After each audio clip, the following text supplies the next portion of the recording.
नमो अर्हन्ताणं नमो सिद्धाणं नमो आयर्याणं नमो वज्रायाणं नमो लोये सव्यसाहुणं यस्य स्वयं स्वभावाप्ति प्रभावे कृत्स्नकर्मणः तस्मै संज्ञानरूपाय नमोस्तु परमात्मने। आचार्य गुरुवर श्री विद्यासागर जी महामुनि महाराज की जय। अब पुनः शिष्य प्रश्न करता है कि जो भावना करने वाला सोचता है कि पुद्गल शरीरादि रूप मूर्त द्रव्य के साथ जीव का संबंध है, उस संबंध के कारण ही जीव का मरण व रोगादि होते हैं तथा मरणादि संबंधी बाधाएं भी होती हैं, तब इन्हें कैसे व किस भावना से हटाया जावे, वह भावना करने वाला स्वयं ही समाधान कर लेता है। कैसे? न मे मृत्यु कुतो भीतिर् न मे व्याधि कुतो व्यथा न हम बालो न वृद्धोहम न युवैतानि पुद्गले। पुनः उच्चारण करते हैं। न मे मृत्यु कुतो भीतिर् न मे व्याधि कुतो व्यथा न हम बालो न वृद्धोहम न युवैतानि पुद्गले। न मे मृत्यु, मैं माने मेरी मृत्यु ना नहीं है। इस कारण से मैं माने मुझे कुता भी थी, मुझे कहाँ से भय होगा, भय भी नहीं है। मैं माने मुझे व्याधि कोई रोग भी नहीं है, इसलिए कुता कहाँ से व्यथा, कुता व्यथा कहाँ से दुख है। अहम मैं बाला ना बालक नहीं हूँ, वृद्ध ना बूढ़ा नहीं हूँ, न युवाइता न युवा जवान हूँ। एतानी पुद्गले, ये सब बातें किसकी हैं? पौद्गलिक शरीर में होती हैं। तो कितनी अच्छी बात आचार्य पूज्य बात स्वामी कहते हैं। जब मृत्यु नहीं है तो फिर डर कहाँ से, और जब व्याधि नहीं है तो फिर दुख कहाँ। और ना मैं बालक न वृद्ध न जवान, ये तो सब पुद्गल की पर्याय हैं, ये तो शरीर की अवस्थाएं हैं। शरीर सुपुद्गल है। आचार्य भगवान ने पद्यानुवाद किया। मरण नहीं है मेरा मुझको, कहाँ भीति हो किससे हो। व्याधि नहीं है मुझ में मुझको, वृथा व्यथा फिर किससे हो। बाल नहीं हूँ युवा नहीं हूँ, वृद्ध नहीं हूँ ज्ञात रहे। ये पुद्गल की रही दशाएं, चेतन मेरा साथ रहे, चेतन मेरा साथ रहे। जन्म मृत्यु रोग बुढ़ापा जितनी भी परिस्थितियां हैं अवस्थाएं हैं, ये सभी पुद्गल की हैं, पुद्गल में हैं, पुद्गल की वजह से हैं। क्योंकि न में मृत्यु, मेरा मरण नहीं है, इसमें विश्वास रखना चाहिए, श्रद्धान होना चाहिए। लोग कहते हैं मैं मर जाऊंगा तो क्या होगा। आचार्य भगवान कहते हैं कि तुम मरोगे कहाँ, तुम तो हमेशा से हो और हमेशा तक ही रहोगे। और मान लो ऐसे जीते रहोगे तो भी क्या होगा। जीने की क्या करामात कर रहे हो, कहाँ जी रहे थे, कैसा जीना था और कैसे जी रहे हो। अतः मेरा मरण नहीं है, ऐसा भाव प्रत्येक धर्मात्मा के मन में हमेशा उद्भूत रहना चाहिए। फिर किसका मरण होता है, प्रश्न उठेगा। तो आचार्य भगवंत कहते हैं जिसका मरण होता है उससे मुझे की बात का दुख ही नहीं है और भय भी नहीं है। लेकिन मोही संसारी प्राणी को सबसे बड़ा यदि भय है तो मृत्यु का है। जिसको कोई रोग नहीं है, कोई समस्या नहीं, कोई तनाव नहीं, संपदा आदि भी सब कुछ है, उसे यदि ये बता दिया जाए कि तुम्हारा मरण निकट है, तो निकट का नाम सुनते ही बड़ी विकट समस्या खड़ी हो जाती है। उस समय उस समस्या की उलझन में एकदम या अकाल की में मृत्यु की गोद में चला जाता है। मरण की कारणभूत वस्तुओं के समागम से ही वह डरने लगता है, कांपने लगता है। जैसे आप यहाँ सुरक्षित बैठे हैं और कोई मान लो कि यहाँ पर कोई भयानक सर्प आने की बात कह दे, तो आपका विचार आगे पहुँच जाता है कि सर्प काट देता है तो मृत्यु हो जाती। और मृत्यु हो या ना हो, लेकिन सर्प काट जाएगा तो मृत्यु निश्चित है। ऐसी धारणा तो बना ही लेते हैं। सर्प से इतना भय कि नाम सुनते आप चिंतित तो भयभीत हो जाते हैं, लेकिन मोह को आज तक किसी ने सर्प नहीं माना, जबकि वह प्रत्येक समय जीव को काट रहा है। राग, द्वेष को, क्रोध, मान आदि कषायों को किसी ने सर्प नहीं माना। जिसने इन्हें सर्प माना वे उनसे बच गए और भवसागर से तिर गए। ऐसा विचार करना चाहिए। सर्प भी हम और आप जैसा ही एक जीव है, उससे क्या डरना। सर्प भी हम और आप जैसा ही तो है। ध्यान रखो, जब तक मृत्यु से भीति होती है तब तक मृत्यु से मुक्ति नहीं मिल सकती। मृत्यु से डरने मात्र से मृत्यु छूट जाए, चाहने मात्र से मोक्ष मिल जाए तो कभी भी संभव नहीं है। आचार्य समंत भद्रदेव महाराज जी कहते, विवेति मृत्यु न ततोस्तु मोक्षो नित्यम शिवम वांछति नासलावा। मृत्यु के डरने मात्र से मुक्ति नहीं मिलती और चाहने मात्र से कभी मोक्ष सुख नहीं मिलता है। इसलिए जो जन्म मरण आदि हैं, बुढ़ापा है, मृत्यु है, ये सब शरीर में परिवर्तन होते रहते हैं।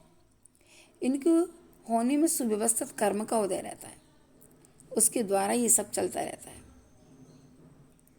आचार्य भगवंत कहते हैं कि इस जीव को आज तक एक समय के लिए भी आयु कर्म का अभाव नहीं हुआ है। जिस समय आयु कर्म का अभाव हो जाएगा तो मुक्ति निश्चित है, क्योंकि आयु कर्म के पूर्णता अभाव होने पर ही मुक्ति होती है। और आयु भी एक 10 प्राणों में एक प्राण है। 5 इंद्रिय प्राण छूट जाए, 3 बल प्राण छूट जाए, श्वासोच्छ्वास भी छूट जाए, 14वें गुणस्थान में सिर्फ एकमात्र कौन सा प्राण होता है? एक आयु प्राण रह जाता है। और उसका अभाव होते ही आचार्य भगवंत कहते मुक्ति हो जाती है। जिसको जिस भाव में मुक्ति मिलना है उसके उस भाव में कोई भी आगे की आयु का बंध नहीं करते। बुद्धिमान आयु सिर्फ रहती है और कोई दूसरी आयु का सत्ता अस्तित्व अंदर रहता ही नहीं है। यदि दूसरी गति में जाना है तो नियम से आयु का बंध होगा, फिर वह व्यक्ति मोक्ष को प्राप्त नहीं कर सकता, छपक श्रेणी नहीं मार सकता। इसलिए आचार्य भगवंत कहते हैं जैसे गाड़ी आगे ले जाने वाले पेट्रोल का प्रबंध करके ही चलते हैं, उसी प्रकार जिस गति में तुम्हें जाना पहले आयु बंद कर लेते हैं, पेट्रोल डाल लेते, तभी दूसरा भाव हमें मिलता है। और जितना आपने पेट्रोल का प्रबंध किया है उतनी गाड़ी चलेगी। जितना आयु कर्म का बंध की स्थिति जैसी बांधी है वैसे ही आपको मिलेगी। तो यहाँ पर आचार्य भगवंत कह रहे कि अपने जीवन में इन सबसे डरो मत, क्योंकि अपने अस्तित्व को स्वीकारो, द्रव्य दृष्टि बनाओ। और द्रव्य दृष्टि बनाओगे तो नियम से फिर भय नहीं होता है। वो कहता है अरे मुझे नहीं मालूम कि मैंने कैसा जन्म लिया था, लेकिन मैं अपनी आंखों से मृत्यु के होते हुए देखूंगा कैसे प्राण निकलते हैं। ये 10 प्राणों का ही तो वियोग होगा और पुनः प्राण मिल जाएंगे, तुरंत पुनः शरीर मिल जाएगा। एक शरीर छूटेगा, दूसरा शरीर मिलेगा। लेकिन मैं देखते देखते प्राणों का विसर्जन करूंगा। मैं मृत्यु रूपी बधू को वर्ण करूंगा और धर्म ध्यान रूपी समाधि, शुक्ल ध्यान पूर्वक समाधि पूर्वक मरण कर लेता है। शुक्ल ध्यान पूर्वक समाधि होगी तो केवल ज्ञान उत्पन्न होगा, मोक्ष हो जाएगा। और धर्म ध्यान पूर्वक हुई तो स्वर्ग आदि उपलब्ध हो जाएंगे। और जब मैं मर ही नहीं सकता तो फिर डर नहीं, जब व्याधि नहीं है तो व्यथा क्यों, दुख कहाँ से। इसलिए इस बात को सोचना चाहिए, इस बात का बार बार चिंतन करना चाहिए। आचार्य भगवंत कहते हैं कि देखो ऐसी दृष्टि बनाओ, द्रव्य दृष्टि बनाओ कि तुम एक द्रव्य हो, तुम एक अस्तित्व गुण से सहित हो। और जिस द्रव्य के पास अस्तित्व गुण है वो कभी द्रव्य का कभी नाश होने वाला नहीं है। कोई कितने ही कुछ कर डाले तो मेरे शरीर को जुदा कर सकते हो, लेकिन मेरी आत्मा तो आत्मा ही रहेगी, मेरी आत्मा मरने वाली नहीं है। इस तरीके से अपन विचार करके और भावना भा करके और द्रव्य दृष्टि बनाए, तत्व दृष्टि बनाए तो नियम से हम इस मृत्यु के भय से और कष्टों के भय से मुक्त हो सकते हैं। इसलिए आचार्य भगवंत कहते हैं कि बार बार भेद विज्ञान का अभ्यास करो। भेद विज्ञान के अभ्यास के प्रयोग को मजबूत बनाओ। जिसका जितना भेद विज्ञान मजबूत होगा उसका ध्यान का अभ्यास भी उतना ही दृढ़ होगा, और जिसका ध्यान का अभ्यास दृढ़ होगा उतनी उसके अंदर एकाग्रता आएगी, और जहाँ एकाग्रता है वहीं तो ध्यान है। इसलिए अपन को एकाग्रता बढ़ाना है और इन सब से अलग होकर के सामायिक में बैठ कर के अपने आप के अंदर जानो कि मैं कितना, मन वस्तु तत्व को जानो, बाहर से हट कर के नौ कर्म द्रव्य कर्म भाव कर्म से परे उस आत्म तत्व को जानने का अभ्यास करो कि मैं क्या हूँ। मैं जिसको मैं मान रहा हूँ वो मैं है ही नहीं। इसलिए जो मैं हूँ उसको पहचानो, क्योंकि आत्मा न बालक होती है, न वृद्ध होती है, न युवा होती है, न बूढ़ी होती, कुछ नहीं होती। ये तो सब शरीर की अवस्थाएं हैं। आत्मा तो आत्मा रहती है। भले शरीर के अनुसार उसका परिणमन अपने आप चल रहा है, लेकिन आत्मा का नहीं चल रहा, शरीर का चल रहा है। ये सोचना चाहिए, क्योंकि हमारे पास औदारिक शरीर है, तत्संबंधी उसमें जैसा परिणमन होता है वो चलता रहता है। इसलिए भेद विज्ञान करते जाओ, शरीर आत्मा को पृथक पृथक समझते जाओ। शरीर बूढ़ा भले हो जाए लेकिन मेरी आत्मा बूढ़ी नहीं होती, शरीर बालक भले है लेकिन मेरी आत्मा बालक नहीं होती। मेरी आत्मा तो आत्मा है, अखंड असंख्यात प्रदेशी अनंत गुणों के समूह से सहित है, ऐसी वो आत्मा है। इसलिए जिसके पास भेद विज्ञान होता है वह व्यक्ति पर द्रव्य के साथ कर्तृत्व भोक्तृत्व स्वामित्व बुद्धि नहीं रखता। फलता वह पर द्रव्य का कर्ता भोक्ता स्वामी कुछ भी नहीं होता। वह तो कहता मैं तो अपने आप का ही करता हूँ, अपने आप का ही भोगता हूँ और अपनेपन का ही स्वामी हूँ। लेकिन मोही प्राणी पर को मैं इसके पिता हूँ तो मैं इसका पति हूँ तो मैं इसका ये हूँ, ये सब संबंध जोड़े रखते हैं। ये सब संयोग संबंध है। इसलिए आचार्य भगवंत कहते हैं इस मोह की जो स्थितियाँ हैं उस स्थिति के माध्यम से तुम सबसे संबंध जोड़ करके अपनी आत्मा का ही हनन कर रहे हो। इसलिए अपने भीतर आने का प्रयास करो। इसलिए आचार्य भगवंत कहते हैं यह संसार तो एक जाल है और इस जाल में तुम कब तक फंसे रहोगे। यहाँ तो भोजन के पहले भी आकुलता है तो भोजन के बाद भी आकुलता है, निर्धन है धनी हो गया तो भी आकुलता है, बच्चे नहीं थे बच्चे हो गए, मकान नहीं था मकान बन गया, सब कुछ होगा। इसके बावजूद भी आपके अंदर की आकुलता समाप्त नहीं हुई है। इसलिए आकुलता को समाप्त करो और वस्तु तत्व को जानो। फिर पुनः शिष्य कहता है कि भावना करने वाला स्वयं प्रतिभूत को प्राप्त होकर सोचता है कि नहीं ऐसा नहीं हो सकता है। कारण भुक्तो जिता मुहुर्मोहान मया सर्वेपि पुद्गला उच्छिष्टे स्वितेस्वद्य मम विज्ञस्य का स्पृहा। पुनः उच्चारण करते हैं। भुक्तो जिता मुहुर्मोहान मया सर्वेपि पुद्गला उच्छिष्टे स्वितेष्वद्य मम विज्ञस्य का स्पृहा। सर्वे अपि सभी पुद्गल परमाणु मया मोहात मेरे द्वारा मोह बस मुहुर भुत्तुंजिता बार बार भोग कर छोड़ दिए गए हैं। फिर अद्य आज उच्छिष्टेषु जूठन के समान खाने के बाद पुनः बमन हो जाए उसको फिर खाने लग जाए, उच्छिष्ट वो कहलाता है। जूठन का देश उन पुद्गलों को मम मुझे विज्ञस बुद्धिमान को का स्प्रेहा क्या भी आशा है। बार बार इन्हीं वर्गणाओं को कई बार ग्रहण किया छोड़ा पुनः इसको ग्रहण कर रहे और हमें लगता वाह आज का भोजन तो क्या स्वादिष्ट बना था। अरे कितनी बार ऐसा भोजन किया होगा, सब भूल जाते हैं। कहते ना उतरी माटी उतरी घाटी और हुई माटी, जैसे ग्रास अंदर गया कि फिर मिट्टी हो जाता है। ऐसे ही बार बार पुद्गल परमाणु के द्वारा मोह से बार बार भोग करके छोड़ दिए। फिर कह रहे अरे अच्छा क्या अच्छा है। आचार्य लिखा है मोह भाव से विगत काल में मुझसे ये पुद्गल सारे बहुत बार भी भोगे छोड़े उर्धारे।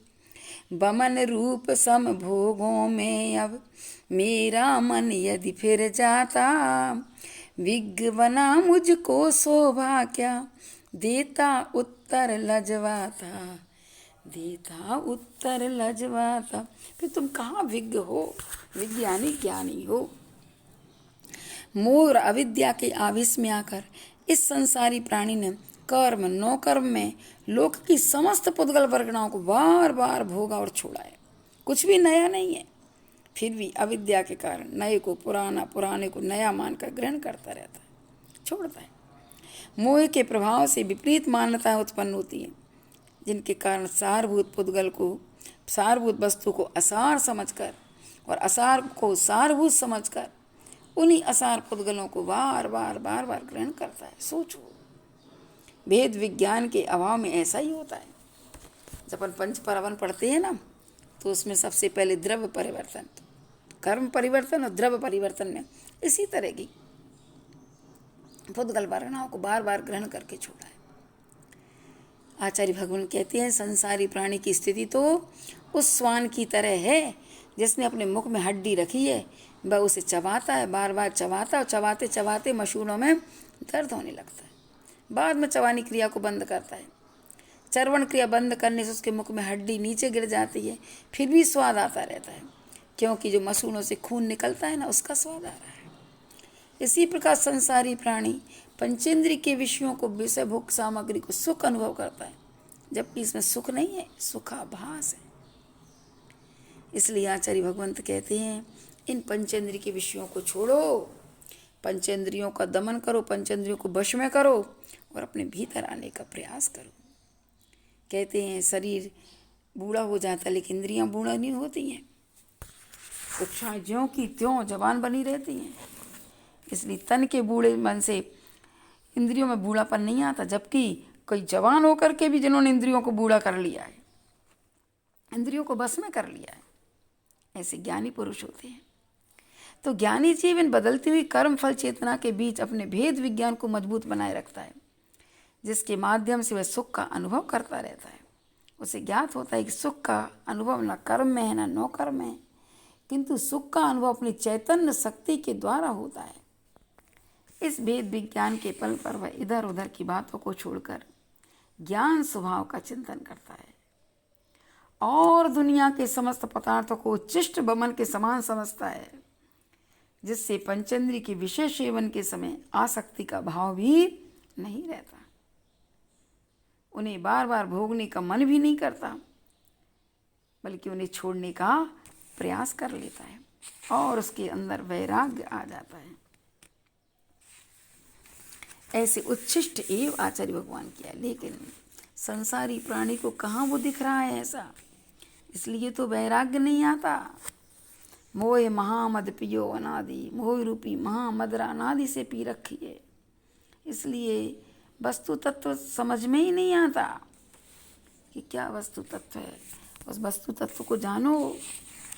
और इस तरीके से आचार्य भगवंत कह रहे, तत्व चिंतन करो उन पुद्गलों के बारे में जिनसे तुम प्रभावित हो रहे हो, तुम्हारी आत्मा जिनसे प्रभावित हो रही है। अरे आत्मा से प्रभावित नहीं हो, पुद्गल से प्रभावित नहीं होना है, उस आत्मा से प्रभावित होना है। इसलिए प्रभावित होने वाले से प्रभावित हो जाओ, जीवन धन्य हो जाएगा। इसलिए भेद विज्ञान के माध्यम से अपने ज्ञान को प्रौढ़ करो और अपने जीवन में उस भेद विज्ञान के माध्यम से ही किसी से चर्चा करो तो वही करो हमेशा। और बार बार जब चर्चा करेंगे जिसकी, तो नियम से एक दिन हमारे अंदर वो अर्चा जरूर होगी। इसलिए अपने जीवन में क्या करना है, वस्तु तत्व को जानना है। और इस पुद्गल जो है ना, इस पुद्गल के माध्यम से जो हम बार बार इससे प्रभावित होकर के और इसको ग्रहण कर रहे हैं, नहीं अब मुझे ये काम नहीं करना है, ऐसे अंतरंग में वैराग्य उत्पन्न होना चाहिए। उच्छिष्ट ये, यदि आप भोजन करते वक्त यदि थाली में तुम्हें लग जाए कि जूठन है, तो आप खा नहीं सकते। ऐसे जब मन में आ जाए कि ये जो ग्रहण कर रहा हूँ ये सब वही तो है, फिर उससे प्रभावित होना बंद हो जाएगा। इसलिए इतना ही रखो।